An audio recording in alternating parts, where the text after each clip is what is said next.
Peace, this is Immortal Technique. You're listening to Chicano Radio Network. I'm here with Frank Miranda. We telling them the truth, because that's what the fuck they need to hear. And if you're not going to hear it, then you're going to get fucked in the ear with a bullet. That's what it is. Immortal Technique. Most of my Latino and black people who are struggling to get food, clothes, and shelter in the hood are so concerned with that philosophizing about freedom and socialist democracy is usually, unfortunately, beyond their rationale. They don't realize that America can't exist without separating them from their identity. Because if we had some sense of who we really are, there's no way in hell we'd allow this country to push its genocidal consensus on our homelands. This ignorance exists, but it can be destroyed. Niggas talk about change and working within the system to achieve that. The problem with always being a conformist is that when you try to change the system from within, it's not you who changes the system, it's the system that will eventually change you.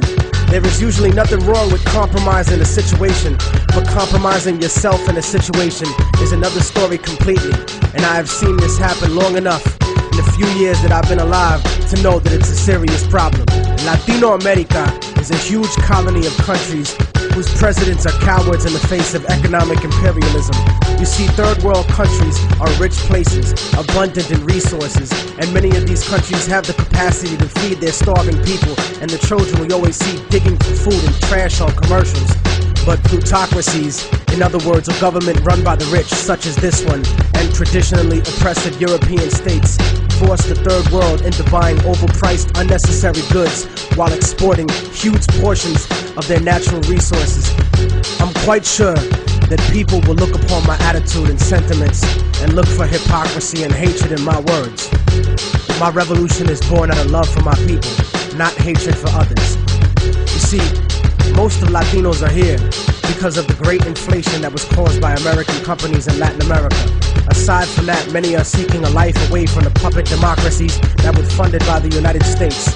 Places like El Salvador, Guatemala, Peru, Colombia, Nicaragua, Ecuador, and la República Dominicana. And not just Spanish-speaking countries either, but Haiti and Jamaica as well.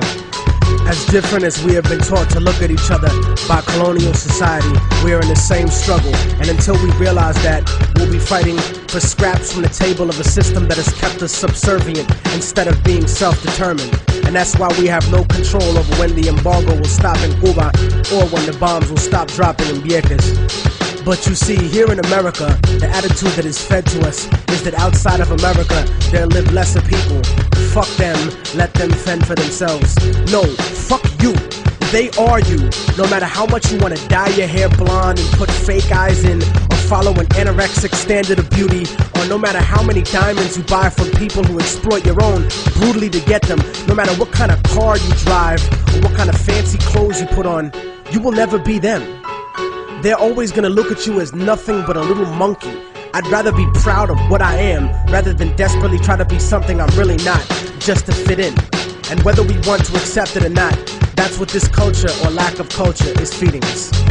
I want a better life for my family and for my children, but it doesn't have to be at the expense of millions of lives in my homeland. We're given the idea that if we didn't have these people to exploit, that America wouldn't be rich enough to let us have these little petty material things in our lives and basic standards of living. No, that's wrong. It's the business giants and the government officials who make all the real money. We have whatever they kick down to us. My enemy is not the average white man. It's not the kid down the block or the kids I see on the street. My enemy is the white man I don't see. The people in the White House, the corporate monopoly owners, fake liberal politicians, those are my enemies.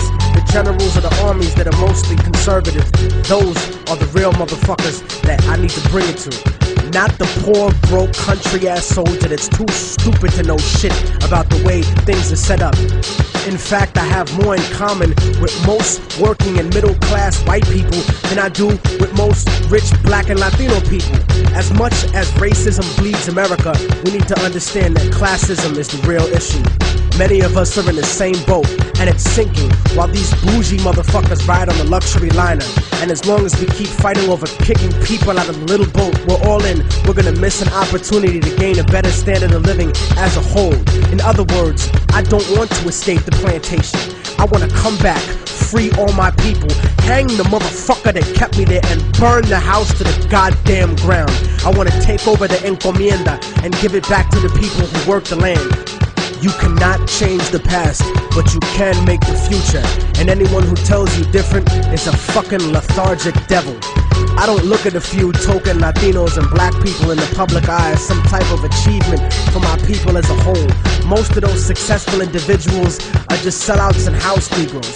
But I don't consider brothers a sellout if they move out of the ghetto. Poverty has nothing to do with our people. It's not in our culture to be poor. That's only been the last 500 years of our history. Look at the last 2,000 years of our existence and what we brought to the world in terms of science, mathematics, agriculture, and forms of government. You know, the idea of a confederation of provinces where one federal government controls the states? The Europeans who came to this country stole that idea from the Iroquois League. The idea of impeaching a ruler comes from an Aztec tradition. That's why Montezuma was stoned to death by his own people, because he represented the agenda of white Spaniards once he was captured, not the Aztec people who would become Mexicans. So in conclusion, I'm not gonna vote for anybody just because they black or Latino. They have to truly represent the community and represent what's good for all of us proletariat. Porque si no, entonces te mando pa'l carajo, cabrón, gusano, hijo de puta. Seramos libres pronto. ¡Viva la revolución! ¡Viva la revolución!